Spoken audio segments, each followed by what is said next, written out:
I'm ready. Mute yourself. I said I'm ready. I can hear you. Mute yourself.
Hey, Twisted people. It's your girl here, Chauncey K. Robinson, and Twisted Woman CKR. And I'm joined here by my mama, the person who made it all possible because she made me possible. You can unmute now, lady.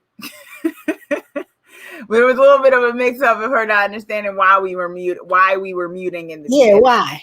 Because we were doing the open and give everyone a chance to come in. That's what we were doing. Okay. But saying that. Yes. Hey, Vera, thanks for joining us in the live chat. And thank you to all of you who are joining us today in the live chat and also in the replay, because we are talking Evil, episode 11. I is for IRS. And as Vera is saying in the live chat, ready to talk about this one, crazy. And yes, it was just a lot. I mean, almost kind of like I'm trying to compute where things are going and what is actually happening here. One thing you can say about Evil is that they definitely do not do filler episodes. And that's one of the things I appreciate about this show, because sometimes you got shows that even when they only have like maybe 14, some even only have like 10 episodes a season, and they still find somehow to manage to do a story that does nothing for the plot or anything. And Evil just isn't like that. They use all their time to put something forward. And I really, really appreciate that about this show. Zen is also joining us in the live chat. Hey, Zen, thanks for joining us and saying hello. You know, what we're doing here today, we're talking about I is for IRS, Evil.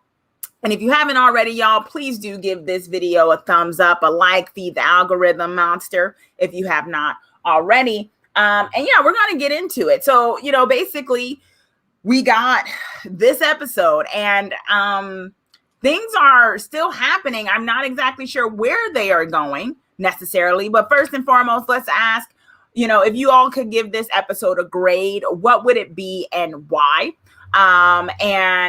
You know, basically your quick overall thoughts. And lady, we're going to start with you. If you could give this episode a grade, what would it be? I wouldn't know. What did you like it? I liked it. I mean, it was like, okay, if I had to give it a grade, I give it an A. An A. Mm-hmm. Because it did keep me like, is she gonna do what I think? In a way, I gave it an A because it came with different things that you was thinking, is that really going to happen? Had you thinking like, what would be the next step with them? But though it was good. It was just a little crazy and off the wall, but it was good. Mm-hmm. Yeah. I give it a B plus. I'm going to say B plus, mainly because,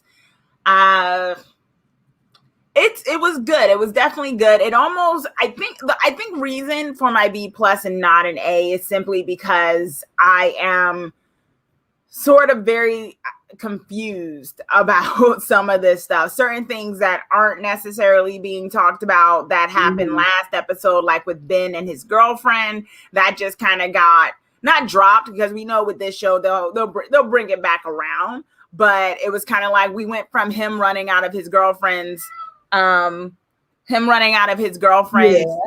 to what, you know, him being there, and now them all focused on the IRS. So it's kind of like, okay. Sorry, my cats are being territorial right now. And, you know, I think, you know, I liked it for what happened with the Christian plot line in a way, but I'm also confused about Kristen's plot line. I mean, you know, about we talk, and we're going to get into it, the whole thing about her possession and whether or not she was possessed, and whether or not, like, how did that come to be, and if it was supernatural, or if she just wasn't happy at the moment, what's going on there, and other things. So it's a B plus because I mean, there's never a dull moment, but even with Cheryl's situation, Cheryl and Leland, I was still very confused because I don't know what that liquid is. And I guess, you know, maybe there's a part of it where, you know, she's pouring the blood over him. And I'm like, are they going to explain what this does? What is Leland that he needs blood over him to calm him of other people? He was getting exercise. He was trying. Yeah, he was getting exercise. Yeah. He was dealing with exorcism, and he was, you know, stressed. And she comes and she pours blood over him, and suddenly he's calm. And I'm like, okay, so what is he that he needs blood poured over him to feel better? And what is this brownish liquid? Like what? And we had this whole opening with Cheryl of how she seems to be like luring men and, like, you know, drilling into their brains. Yeah. And I'm like, what is going on? I mean, it was cool to look at. It was a great opening. She was mouthing to the music, but I was like,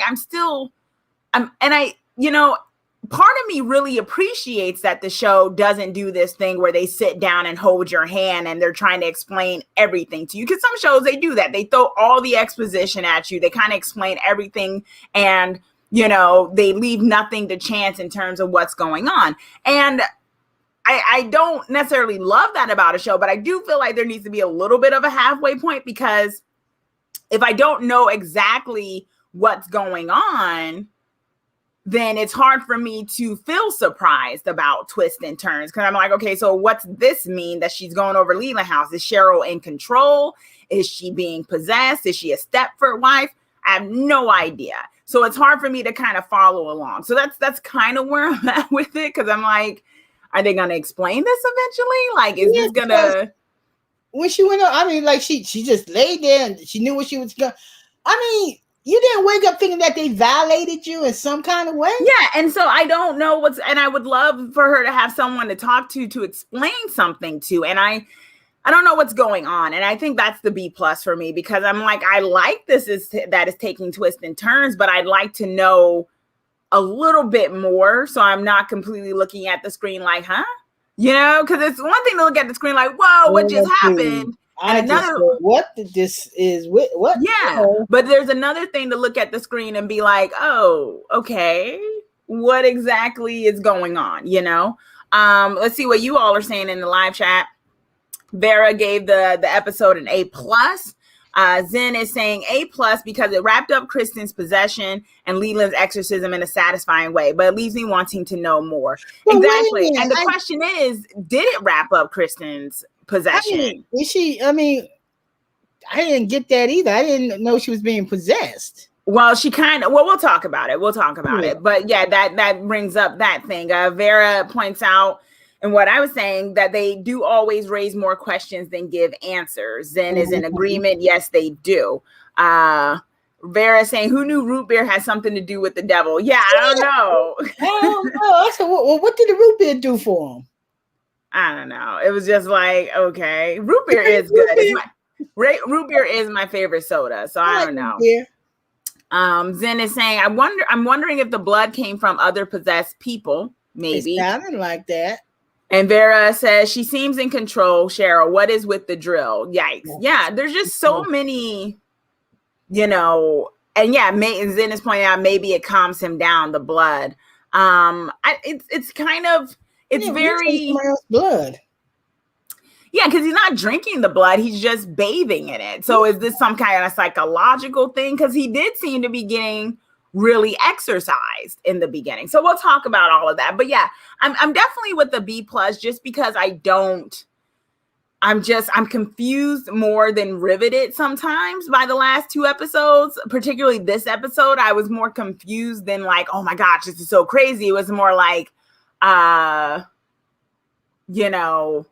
what's happening? I'm confused. I don't know where and what is actually going on, except for Kristen's plotline, which was a little bit more, straightforward. So we had a few things happen this episode. We had the Church of Satan, which we will talk about. Kristen cheats on Andy, but then also Kristen sort of has an indirect exorcism of her own. Cheryl situation. We have Leland's exorcism. We get a little tidbit. It was very brief, but we get a little tidbit of that David is supposed to become a priest in less than a month. So that was sort of a tidbit. But once again, David was sort of in the background. I was hoping this episode, we talked about it in the last live stream, because I said David seemed to be kind of taking a back seat in the last episode. And this episode kind of the same. Yeah. I mean, he didn't really have a main plot line for himself, except for the thing with the Church of Satan. So once again, I'm just wondering if they're just gearing up for him to be really in centered, like for the last couple episodes of the season, because for the last few episodes, he's kind of been in the back seat. So I don't know what that's about necessarily. So, all right, let's take on the Church of Satan. First and foremost, lady, what did you think of the Church of Satan, or the new Church of Satan? Because there are other churches of Satan. This new Church of Satan, which I guess is a newer-ish religion, the I is for IRS. And yes, I do think we all agree that the IRS can be scary.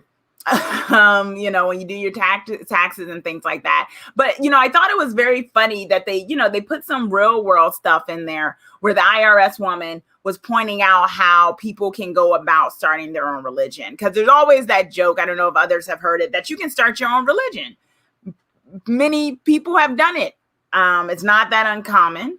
And what we got was a new Church of Satan with this grouping who were selling t-shirts. One of the guy that I have pictured here, he wasn't, really into it, but he, was going along with it or whatever. And then there's the Reverend guy who seems to really be into the Church of Satan and whatnot. So our wonderful team goes to investigate, and, they go there and they're not buying it. They're like, you guys just want to sell t-shirts. You don't really care about this. David even puts it in front of Leland, and Leland, I thought that was a very funny scene, that Leland was actually offended by the new Church of Satan, because he was like, these people, this is blasphemy. They don't really worship Satan. Like they gotta want the violence and stuff, not this new age thing that they're doing. So I thought that was very funny. Lady, what did you think of it?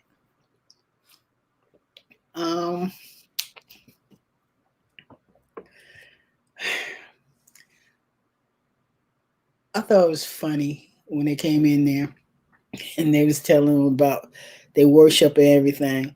But some of the things he was saying, like, I didn't know that in order to do that, as long as you have more than 12 people into a church, it made you a church. I don't know the exact numbers. I was just mainly paying attention to, I think, the 4 criteria, which is, it wasn't so much of I think, it wasn't so much the exact number. It was more so they can't be doing it for profit. They have to actually believe in it, things like that. Yeah, and he said they had so many 6, and then they had 12. But then he showed the devil right there, who they're praying to. Yeah. I'm just amazed. I said, damn. When they read those criteria, I said, that's all you need just to get a tax exempt from something that you believe in? Well, like I said, the joke is plenty of people have started their own religions over the decades. Yes, there is, because and that's the whole thing. Yeah. And, so what we had is them going there, and it was kind of pretty obvious that most of them were just there for selling t-shirts, because they were actually selling t-shirts before things had started. And so, but then the Reverend guy seemed pretty into it. And what ended up happening, and we'll talk about that in regards to, give Kristen her own thing or whatever. But Kristen does end up sleeping with the guy, and we'll talk about that in a separate aspect. All that sleeping with the guy. Okay, but we'll talk about it in a separate thing. But he tries to come in because they basically say no, they don't meet the criteria. They don't believe in this. They're mainly doing this for profit. But then, the guy tries to come in and say, she slept with me, now she's trying to hurt me. Kristen basically both face lies. And they say, okay, you got an enemy. Satan's not done. What did you think of that? Do you think we'll see these guys again? Do you think we'll see the new Church of Satan again? Or do you think this was another kind of one-off? Or do you think this will come back around somehow?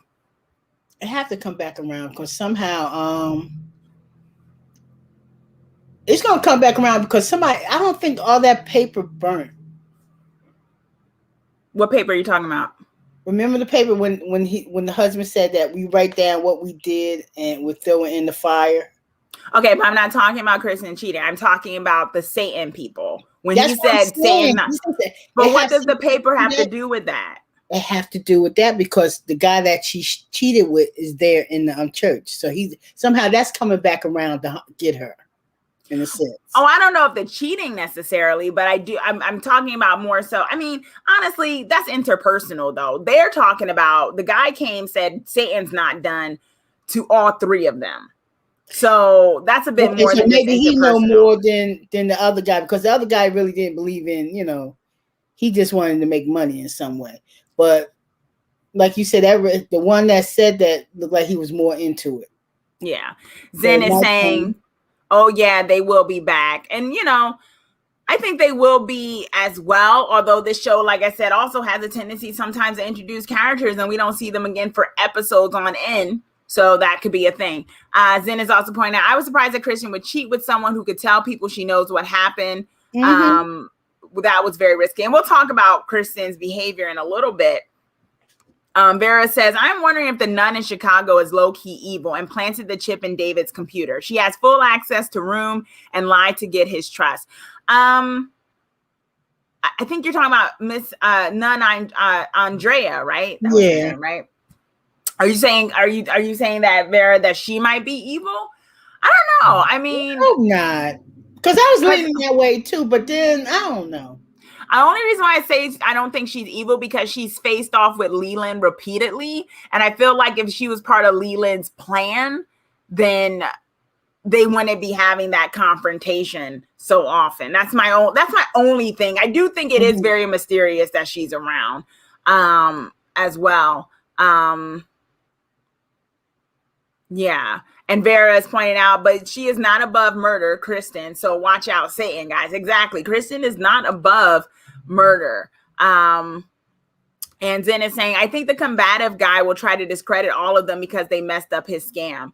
Exactly. But the question is, did the guy really think it was a scam? We know the younger guy thought, I don't really believe in this. In a way, he kind of believes in Satan, in the sense of not necessarily an actual being or anything, but more so, hey, I do what I want. That's the opposite of God. So that's Satan, but that's not necessarily something where I pray or something like that. But the other guy seemed a bit more into it, a little bit more famous. He had the podcast and the prayer and things like that. I do think that guy might be more of an issue. The question is, how much of an issue, given that Leland doesn't seem to like them? So does that mean that we might have some other competitors of some competition among people who are trying to push the word of Satan necessarily, which would be interesting if there are actual factions when it comes to it, which we know it might be, because Leland did kill our favorite goat man, right? So there can be infighting. Leland seems to think he has the corner market, but maybe he doesn't, right? It's funny. I think the Church of Satan, which is very interesting, and there is a Church of Satan that gets recognized as a religion. I actually have a coworker who is a Satanist, And very nice guy, though. He's a very nice guy. And and the funny thing is, it's always interesting with things like that, because if you talk to someone who is a Satanist, they'll often say it's not so much that they believe in evil. From my understanding, it's more so it's kind of like the absence of things. It's like it's not so much they worship evil or bad things. It's more like they're more for the nothing of things necessarily, the opposite of some entity such as what they might believe is God kind of being on them and stuff like that, but more so Satanism dealing more with the being of Satan being more of nothingness and whatnot. Ma, do you know any Satanists? Nope. I think you don't gotta say it like that. I think this is the funny thing. I think when I find it very interesting, the whole question of Satanism and different religions, right? I'm reading currently Carl Sagan's Demon World. And he talks about the history of witchcraft. He talks about the question of how demons came about. Demons, the actual Latin meaning of demon, it means knowledge, and that demons weren't inherently defined as evil when they first were starting to be the word of demons being used. It was actually more so communicators with God, because demons were basically considered the middle ground between humans and God, because humans couldn't directly talk to God. And so that's where demons came in. And demons could be good, demons could be bad, kind of like the way but now, fast forward, some thousands of years, now it's angels are good and all demons are bad. And I just think it's funny the way even the history of Satan and the devil, right? Because Satan, as we know him or the entity in Christian thinking in the Western world, is very different of how it started out, and whether Satan really meant a fallen angel or an angel at all and things like that. So it's always, I just find those things kind of fascinating, where it's like, you think, church is saying it must be bad. But that's why I'm kind of glad that they did have it so that there was a new Church of Satan, because I do think had they gone with like some regular Church of Satan, it could have been kind of making assumptions from a framework that is very much of a Christian framework when it comes to the religion and things.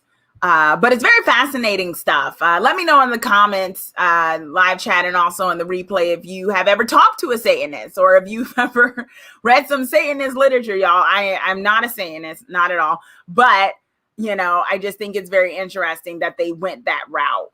Let's see what you all are saying. Zen is saying, although that may change now that David had brought the new Church of Satan to Leland's attention. Exactly. Leland may not very much care for that. Vera is saying, if he really believes, then he can ask for a tax exemption status again. I imagine that all the groups, churches come to the same conclusions about their organization. Exactly. Vera is saying further, saying he had sex with Kristen really backfired on him. Like, even if they believed him, how does that change the facts? Exactly. And, in terms of talking about it from the Satanist view, I thought he had a camera. I thought he set her up or something and had a camera. That's what I thought was going to happen, that they were going to bring a camera in and say, hey, we did this and we've got the information. That to me would have made more sense, because maybe it could have been some kind of idea of blackmail or whatever. But when he came in, and then when he said you're a liar and left out, I'm like, that doesn't sound like someone who's like a badass Satanist. Kirsten kind of called your bluff and you kind of just backed down. Who's the real badass in this situation? You know what I mean? I'm gonna admit that I had sex with you. Oh, hell no. Like, yeah, and you don't have. Well, he should realize what he said about Satan. What Satan said, you do what you want and say what you want. Hey, Kristen did that in a sense. Yeah. So it's kind of like, who's the true Satanist here? Yeah. It's based off of your thoughts of Satanism, right? I just thought that was funny because he backed down. So I don't know how he thought that Kristen was going to be the one, like, yes, that happened. I think he kind of took for granted her thought process and where she was mentally. I just thought that was funny. Zen is saying he had no chance of winning with the argument of sleeping with one of the assessors. I mean, in a way, he could have. He could have said this taints this investigation because, he could have said we had sex and then I rebuffed her and now she's coming in here with this. But, if it's just your word against hers, well, and she's willing to bold-faced lie, which we know she's not even above murder, where did you think it was going to go? So I thought he was going to have a video and he didn't. So when he didn't, I was like, well, that's just not smart. I was just like, well, who do you think is going to believe you over the trained psychologist who's happily married, like randomly meeting you one day and then effing you in the car later? Who would do that? Of course, Kristen did do that, but it's hard to believe because it sounds so ridiculous, right? But I definitely agree that I don't think this is the last we're going to see of the Church of Satan. I just wonder in what way they're going to play a part, especially, in this particular situation. I was actually worried about Andy. I thought one of them might come by with a gun while they were in the backyard and like shoot Andy or something to get back at her or something. But we'll talk about that. Okay.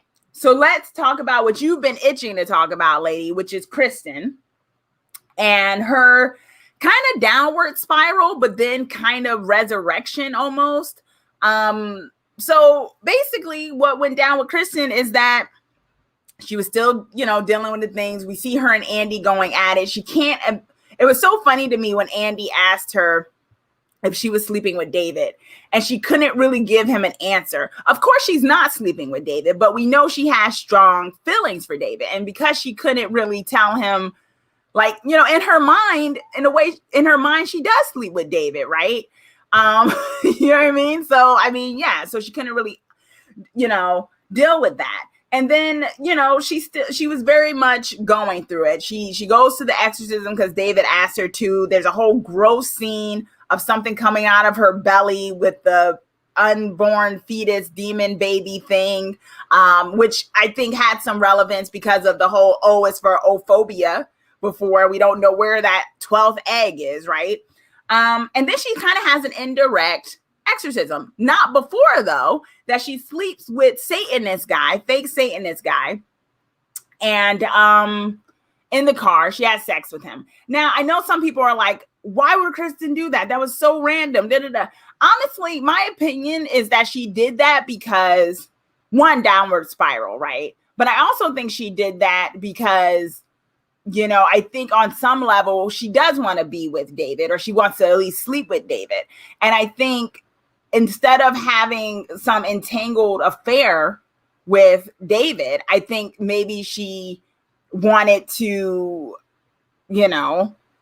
act out, but not with something so that you can't come back from with David. And she didn't think anything of this guy that she did sleep with. And it was just like, okay, sure, whatever. You're attractive. Okay. And I think it was more so, I want to act out, and this is how I'm going to act out kind of a deal. What we also saw was that she did kind of have the exorcism, and it seems as though the jinn that was attached to her is now at Leland's house. That's what it looks like. The so jinn that was the jinn. Yeah, Okay. that was hanging out there, and Leland says, "Oh, hey," and it seems like Kristen left the jinn there. So what did you? My first question, Iman, let's be more specific with it. Do you think Kristen really had an exorcism, like indirectly? Do you think it was an indirect exorcism? Or because she did ask David, she was like, well, what happens if I'm not a believer and things like that? Although, once again, Kristen not being open with David or Ben and telling them what she's going through. I can't stand how secretive she is with them. But do you think she actually had an exorcism? And let me know in the chat, y'all, whether or not, and in the replay, do you think Kristen really had an exorcism? I think she did, because when he got sick, she was getting sick too when she ran to the bathroom. And she threw, I don't know if she threw up or whatever. But then the first, when I'm saying, now what is, and then when she lifted up her shirt, I thought maybe the cross was doing something too, Mm-hmm. Then when her stomach tore, I said, what is that? And then I thought it was just her guts coming out until I saw what was on the ground. Yeah. That was gross. Imagine, I said she did take 2 pills that made her, but then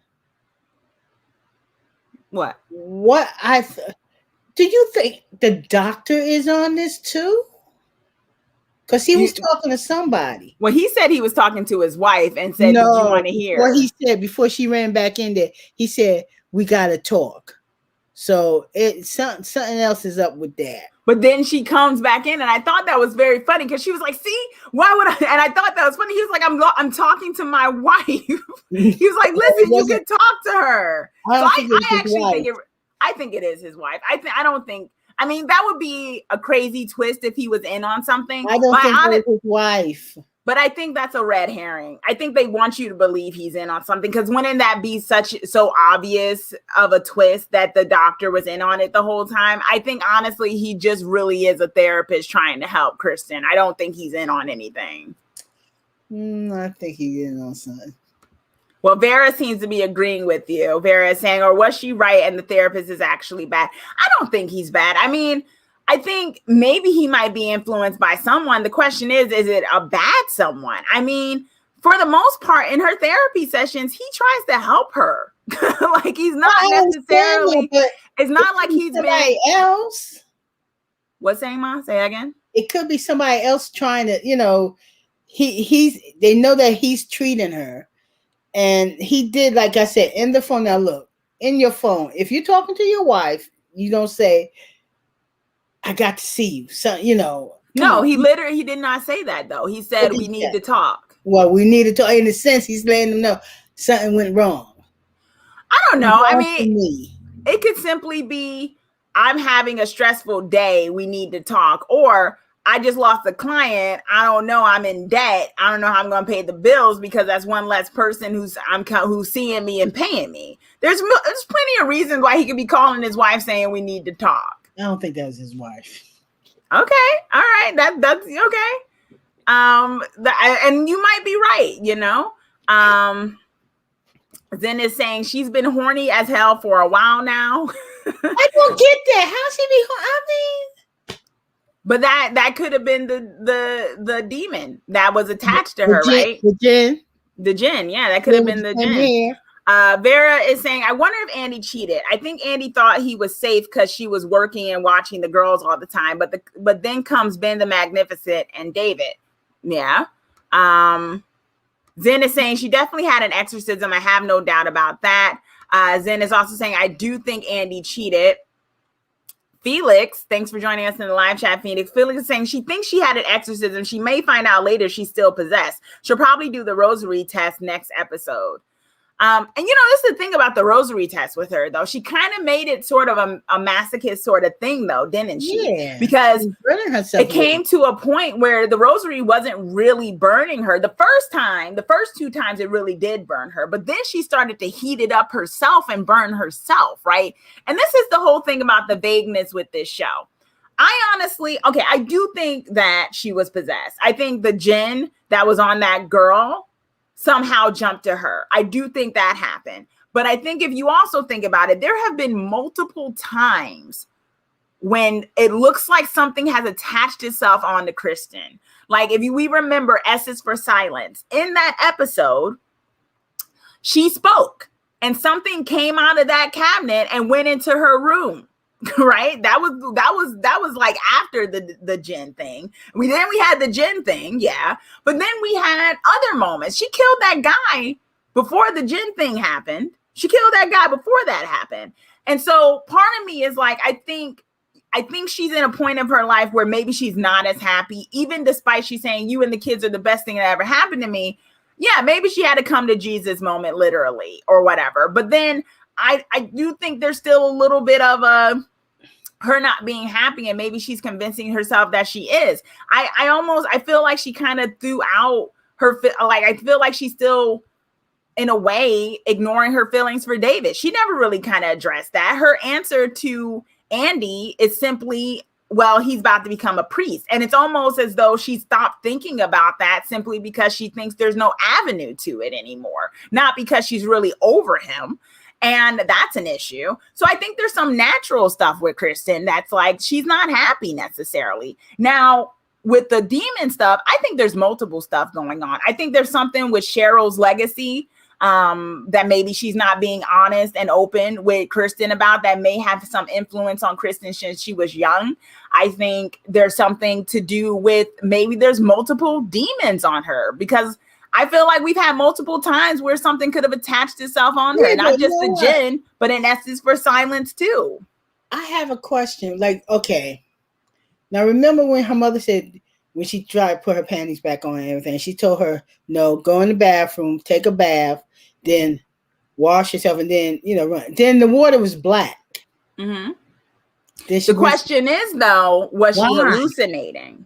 Was she? Oh. Because remember, right after that scene, she ran into the therapy and to her therapist and said, I'm still hallucinating. It's not working. Mm-hmm. So a lot of this stuff, but then again, when she saw the jinn, who we know was real because Leland saw it. So we know, we got our confirmation, y'all, that the jinn, the demon that was attached to her, was not in her head because Leland saw it afterwards. So that wasn't in her head the whole time. So something was attached to her. The question is it the only thing that is attached to her? Because I don't think David's vision, if we remember, David did have a vision episodes ago. It might have even been at the end of season 1 where he saw Kristen heading towards the goat man, ready to get caught up. I don't think that's over yet. I think it's a little too easy for her to have an indirect exorcism, right? Where she's just wrangling on the floor and suddenly, okay, I'm exorcised. I just think that's a little too easy for it. I think it's too easy. That's my whole thing. What do you think, lady? Do you think it's a little too easy? Yeah, but what is with Cheryl? I mean, I don't know. There's something just... And we'll talk about Cheryl's mama in a second. But yeah, do you think Kristen is done? No, something else is going on with her. I don't know what it is, though. You know what? I think... Okay, remember I told you they threw this stuff in the fire, right? She did her fire and she did... I think either it's going to be his that didn't get burnt up all the way and she read it about Andy. Mm-hmm. Something's going on there. Mm-hmm. I don't know, but... Do you think something more sinister is going on with Andy? Yeah, Andy's kind of... I don't know. But something, like I said, if it wasn't hers that burnt, if it was hers, it's just going to show that she said, I cheated on Andy. But if it's his, then we're going to find out what Andy's secret is. Mm-hmm. Zen is saying, I remember that she could have been under multiple influencers. Yes, very much so, I think. Vera is saying, it was on the side of the bowl. They stood there and watched it burn through. Kristen is too careful not to make sure it burned. And that's what I think, too. I think she's too careful for that not to completely burn, if you ask me. I think it could be Andy's. I think you might be onto something, Ma. It might not necessarily be that, she just happened to go and sees the burnt paper. I think whatever it is he burned might just have light shed on it. Even if it's not anything to do with actual burning, something may come to fruition. Because he was kind of like, when she did do that, the way he was looking at her, like, what was with the look? I think he was just looking at her like, okay, we're starting fresh, right? Like, whatever we both did before this time, it's done. And it was ominous. I definitely agree with you that there's something else that Andy clearly felt like he needed to burn something too. And the question is, what did he need to burn?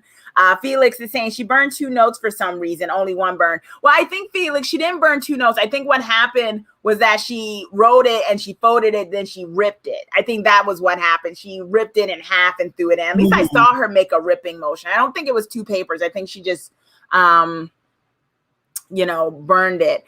Totally. Zen is saying he told Cheryl that he would have to refer her to someone else, the therapist, but he could be having a relationship with her. He called someone when Kristen accused him of manipulating her. Well, yeah, but he said it was his wife. I know y'all don't believe it was his wife. You know what it is? The thing is, I'm going to admit my bias. I like this character. I like the actor that's playing him because I've seen him in so much stuff. And I just hope he's not evil. I think it would be good for them to have someone on their side that isn't also doing some, Machiavellian stuff. But you guys might be right. It might not have been his wife he was talking to.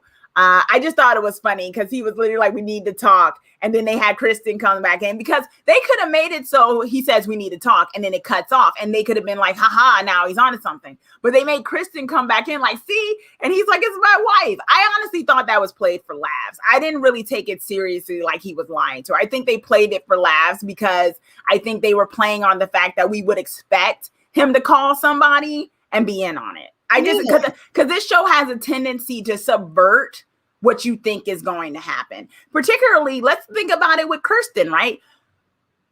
The way they have, and I actually love this. I love the fact that her character is going through it. Because sometimes with shows like this, you usually have it so the main characters rarely really go through a lot of stuff. And sometimes it's the people around them that are going through crazy things. And for Kristen to be pushed to the edge the way she is in such an extreme way at times, I think it's totally not what you would expect for her, the role that she plays, especially the character who's supposed to be the level-headed one to David's Faith. I would love to see more of that dynamic between them because I do think that's been lost a little bit with Kristen kind of going through this, that we've lost a little bit of Kirsten and David's dynamic of them being able to have those discussions about faith and discussions about whether or not something's true, because Christian's really been going through stuff. So she hasn't been able to really kind of sit down with him and Ben and like talk philosophy, talk about whether or not they believe things to be true. Although we weren't really dealing with anything supernatural this episode because it was more so the church of Satan. Let me see. Yeah, Zen is saying I liked him too. He was an evil angel and supernatural though. So who knows? Yeah, the actor that plays the therapist, he's been around for a minute and he's played some really cool parts. And so I think he has great comedic timing too. So I'm just kind of like, I like this character. I don't want anything to happen to him. But if they make him evil, I just hope he gets to stay around. That's all I can hope for. But I agree with you, lady. I do think there's something going on with Andy, mainly because it just seems kind of suspect. You know, he wrote something on the paper. What did he do? What did he feel the need to write on the paper? Right? They would never discuss it again. Yeah, it's like, what was he so quick to want to put behind him? Mm-hmm. You know, and this is the thing. Do you think her and Andy are going to be happy now? It sounded like she made the decision. You two are you know, you and the kid and the girls are like the best thing that ever happened to me. And she seemed to have come to make amends. But do you think that's it? Do you think she's truly happy in this marriage with him? I don't think she's truly happy in the marriage with him. Yeah. Part of me thinks that she's kind of decided to settle because David's about to become a priest. I think if that was still on the table, she'd be a lot more torn than she is acting that she is now. Vera is saying Kristen and her mom are stressing the poor therapist man out, killing people, begging on her knees, bullying him into doing couples therapy. Who knows? Exactly. This guy is being put through it. I just don't think I think he's just kind of like, okay, I want to help. Y'all are nuts. Zen is saying, I think they can be happy, Andy and Kristen. I think they could be, but I don't think everything's on the up and up. Especially with Andy. Andy hiding something. Yeah. Felix is saying the therapist receptionist called Leland with information last season. She may still be doing so. Maybe. Oh, okay. I don't remember that, but yeah, that might have been a thing. I know he was able to get in and get the files, but I'm not sure. But you might be right on that. Okay, so let's talk about Cheryl, Ma. What did you think of that opening sequence with her like meeting up with guys and then drilling the dude in the head? What the hell? Ooh, that's a nasty whatever on the back of her leg. Well, that's the scar from getting poked so many times. It just look ushy, and then that stuff going. What the hell is she getting? Is it a transfusion? Do it make her do something? What? Or do she pass it on to the other guy? What? So what do you think's happening? I don't know. Something going through her blood, and she acting like it's like a drug that's making her feel like something. And she walk in and she's smiling, and then they just come to her. I say, that's what is attracted to her? She had like put her thing up, and then I don't know what she's doing with him. And the older guy, and all these guys are either rich or something. Yeah. Clearly it seems like she's being set to target people because Yeah. Leland is watching when she does it. She's being set to target particular men, luring Mm-hmm. them in and then drilling into their head. I don't know if it's to get the blood that she's pouring on Leland. We still don't know what the Brown thing is. When Leland called her over, she said, this is transactional. And then he mentioned Trigon. And it was like, okay, so is she not hanging out with him anymore? Like, what's going on? What happened to Trigon? Is she just under Leland's influence? I think for me with this plot line, it's very confusing and I don't know what's going on. And I don't know if that's purposeful, that they're keeping it very vague on what exactly is that brown liquid or were we just supposed to know? Let me know in the chat, y'all, also on the replay. They Y'all, and then, like they both were sharing. I didn't get that. Yeah, I didn't understand what I feel like the brown liquid is Trigon. I think it's his stuff. I just don't know what it is. Maybe it's some kind of power that they get where, like you said, where like dudes are more attracted to her or something. And maybe because like Trigon is an influencer, maybe whatever's flowing through her body makes people, men more susceptible to her. But the thing is, we don't know unless I hate to be that part of the audience, but they do need to explain this a little bit because I'm very confused. I thought it would be that, Cheryl would become kind of a Stepford wife, kind of not, understanding what was going on and kind of being under a thing, but she still seemed to be very much in control. She was talking to Leland. Just do that to her. Yeah, and she was talking to Leland. She told Leland, oh, whatever, we're not doing that. She seems to be very much still in control. So it's like, is she in control or does she think she's in control? I mean, she went there and got that transfusion thing, and she seemed to be okay with it. So it's like, does she know what's happening to her? What's the whole thing with the blood? No one's explaining about the blood. So I'm like, Vera, in talking about Kristen and Andy's relationship, saying, I think this is the beginning of the end for their relationship. I don't think he will be happy doing a 9-to-5 kind of job, and he cheated. I think it might be something worse than cheating. I don't know what it is, but I don't know, something. Zen is saying maybe, but I think Andy is committed to making things work with Kristen. I've seen nothing to believe otherwise so far. Yeah. Vera is saying, I don't know, because Cheryl's a bad bitch without power. She is. So it's like, what's happening here? What's the lady, if you could predict what you think is happening, what do you think it is? Well, with Cheryl? Yeah, with Cheryl.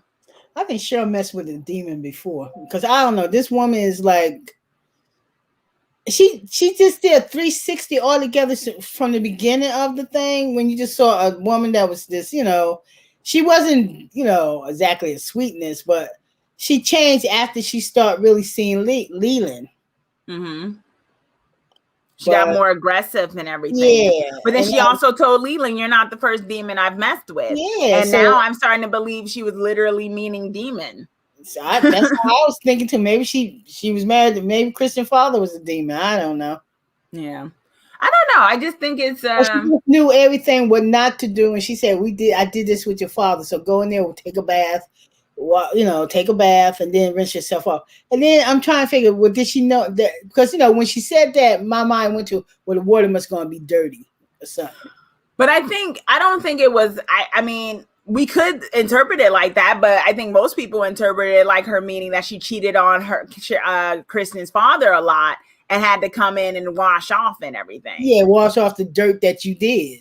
Yeah, literally. So she, in a way, it did wash off the dirt. Wherever she did, all the dirt was there. She saw that, and she rinsed. She took the shower. Then when she went back in the bathroom, she saw the dirt around the ring around the bathtub, and proceeded to wash it off. But then, and now with her mother, Cheryl knew. She said, you could talk to me about anything, I'm here. Yeah. So I don't know. I mean, I think what they need, say that, Ma? I said, Cheryl is, I don't know. I think she know what they did to her, and she got something with Leland, and she bargained with it. And he just go to, when she kept saying it go both ways. So he said that, if she help him, she'll get the tiger web that guy. I don't know why, but you're right. She Yeah. wants something more. And I think it's also interesting because when they were first doing that to Cheryl, they went, Leland went in the room and the doctor was wrapped up in something, right? And the doctor wasn't moving. It was just wrapped up in something. That doctor that Kristen had confronted. But, but Cheryl isn't wrapped up in anything. So is her thing that they did to her different than what they did to that doctor? Is Cheryl more like, no, I'm fine with this. And maybe the doctor isn't, So I guess my whole thing is they need to explain this because I don't know what's happening and I'm quite confused. And I want to enjoy it more. I want to enjoy this plot line more. But because I'm so confused as to what is actually happening with Cheryl, I don't know what I'm watching. And I think that's a little weird about that plot line. I guess that's why I gave it the B+. I'm like, I don't know what I'm watching here. I don't know if I'm watching a woman being possessed or if I'm watching a woman just kind of getting her kicks and living on the wild side supernaturally. I don't know. Okay, so Leland got exorcised. So it seemed like at first his exorcism was real, and then it got to be not real. So what do you think was happening there? Either he knew how to go about the exorcism, that they was really, because even Dave, I was kind of confused there too. Dave said, "But what he's doing is real," because it was the devil and everything. Two people, But when he did that, see how I think that maybe that was the reason why the blood and everything, because he was really getting exorcism. Yeah. Mm-hmm. So maybe that was bringing him back to the evil side and just doing it over. Because at the last part of it, and he looked at David, it wasn't that bad. It wasn't real anymore. It was after the bloodbath, right? Yeah. Like he was fine. He wasn't fine up to it. It was like even David was noticing, and the voices coming out of his mouth seemed real, and all this other stuff. And David was like, "Whoa, this doesn't like." He kicked the man across the room. Maybe this is real. And I do think at some point it was real. But then he got the blood bathed in. He took the blood bath that Cheryl helped him with, and then suddenly he was cool again. Once again, another aspect where I'm just like, I need them to explain this a little bit because I don't know. I guess it's kind of like they're very much keeping it vague on if Leland is human or if he is something else. And what is this about? And I think this, in connection with the Cheryl plot line, is just so vague. And I think they're doing it on purpose, but I think you can only do that but so long before your audience is like, okay, this is cool, but you really do kind of need to explain it now so we can actually appreciate what you're doing. Because if not, they're just having a conversation we're not privy to, Zen is saying, I think Leland intends to or did kill that doctor because she is a liability now that Kristen knows. Maybe she killed the doctor. We haven't seen the doctor again, so you might be right that remember when she went into the thing to get the blood? They showed like the person that was laying on the table. Yeah, that was the doctor. But I'm saying we haven't seen her since. That's what we're saying. That maybe he killed her. We haven't seen the doctor since. She hasn't made an appearance. Vera is saying that's why he killed the goat man. He was becoming weakened by the situation. He seems very happy about the djinn though. He does. And I wonder, one would maybe wonder if the djinn, if a demon that possessed somebody else, if they're able to tell the secrets of the other person. That's what I wonder too. Like with the djinn, do you think, Ma, that maybe the djinn might tell Leland what it knows about Kristen and killing that guy and all this other stuff? Could be. He said, well, hello there. So I don't know. Can they do that? I don't know. Attached to it, I don't know. This show, does a lot of different stuff. So they might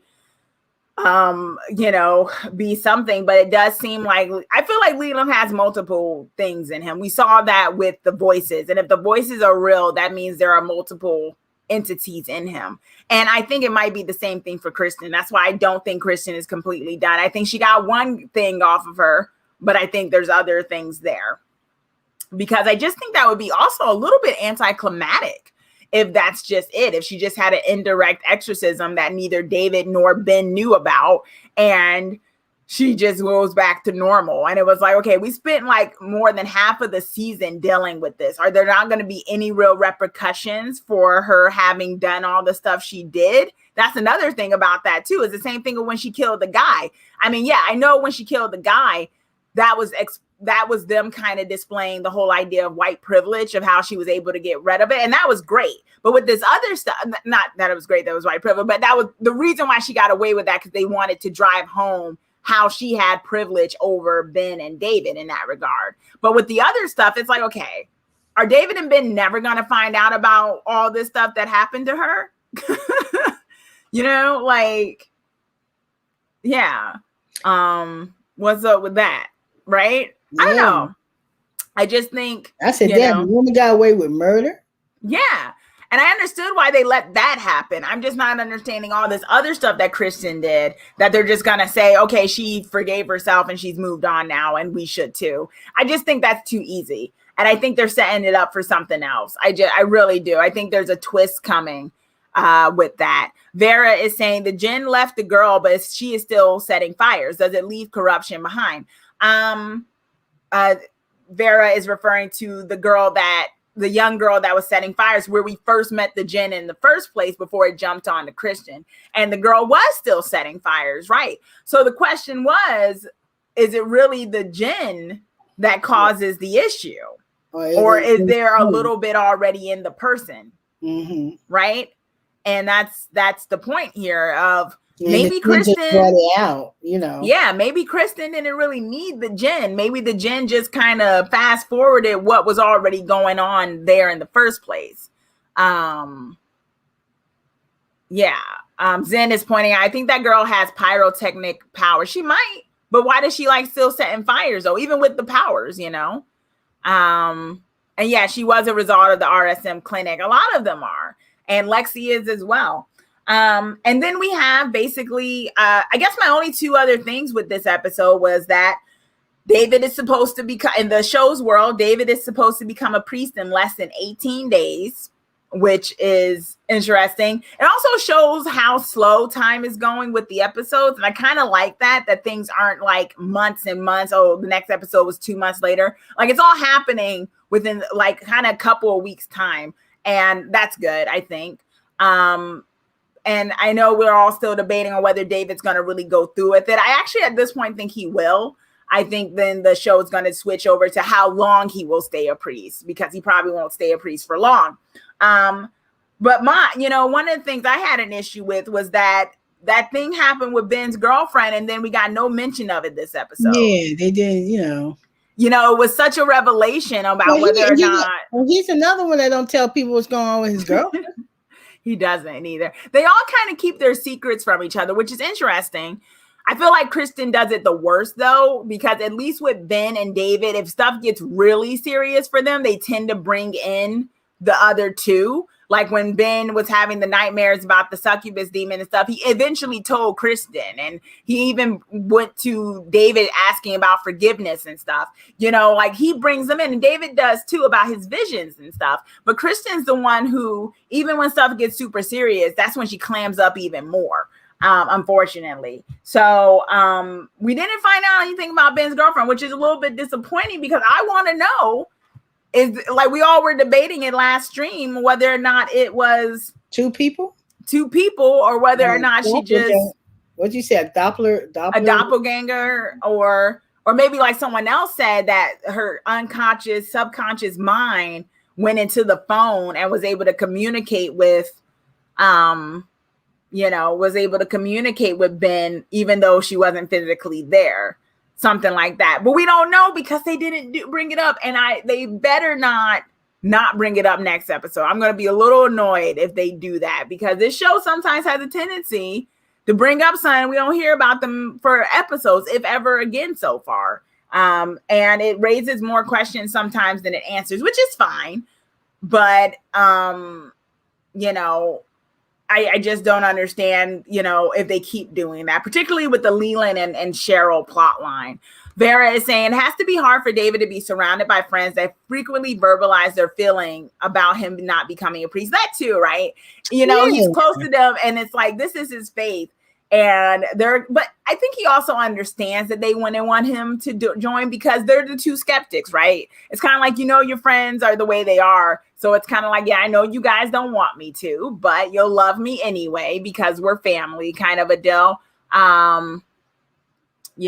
So that's the thing. And yeah, Vera's pointing out that we are getting, and Zen's pointing out, yeah, they need to get off his back about it. And yeah, let him make his own decision. And Vera is pointing out next week's episode, which is about the dolls. And I am so ready for the dolls, because I think, y'all, this is how we might be getting the Eddie origin story, right? Cheryl was praying to a thing named Eddie. And it looks like Lexi might end up praying to him too or something next episode. And we might actually get an origin story of where the heck this Eddie character is from and what the heck this might be connected to everything. And I am just ready for that. Are you ready for it, lady? Yep. Yeah. Eddie, oh my Eddie. Yes. Zen, oh yeah, we'll finally know what Eddie is. Hopefully. But then again, this show might just pose another question. Who is Eddie? Maybe there's some other weird thing with Eddie and we just never get an answer. Very thin line right now with me, y'all, with them. I love this show, but they got to start giving more answers than questions. They can't keep giving questions every single episode, especially with so many episodes left of the season. It was like, y'all got to start answering some stuff now. I don't want a whole exposition dump at the season finale, when I've been in confusion for like 5 to 6 episodes, right? But okay. Yeah, overall, another solid episode, y'all. Thank you so much for joining us. If you haven't already, please do give this video a like, feed the algorithm monster. It's always appreciated when you do. And if you are watching Why the Last Man, I will be doing episode 5 around 6:30ish my time, if you'd like to join me for that.